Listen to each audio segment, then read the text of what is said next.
Tanınmış modeli döyməkdə təqsirləndirilən Ziya Hüseynzadənin digər cinayət işi üzrə məhkəmə prosesi keçirilib.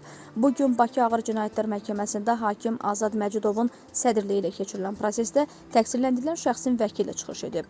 O, müdafiə etdiyi şəxs barəsində bəraət hökmü çıxarılmasını xahiş edib. Məhkəmədə hökm oxunub. Hökmə əsasən Ziya Hüseynzadə 2 il 6 ay müddətinə müvafiq vəzifə tutmaq hüququndan məhrum edilməklə 8 il 6 ay müddətinə azadlıqdan məhrum edilib. Qeyd edək ki, PKF Audit Azərbaycan və PKF Audit Consulting MMC-lərin təsisçisi olan Ziya Hüseynzadənin dələduzluq, vəzifə saxtakarlığı kimi əməllər törətməsinə şübhələr müəyyən edilib.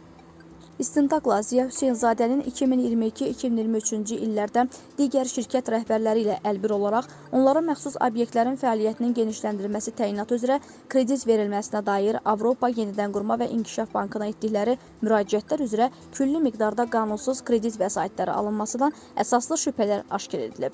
Həmçinin 2022-ci ildə təsisçisi olduğu şirkətin bank hesabında olan pul vəsaitini nağdlaşdırmaq məqsədi ilə saxtalaşdırdığı rəsmi sənədlərdən istifadə etməklə həmin MMC-nin direktorunun xəbəri olmadığı halda onun adından şirkətin depozit hesabından təsərrüfat xərci adı altında külli miqdarda pul vəsaitini məxaric etməsi müəyyənləşib.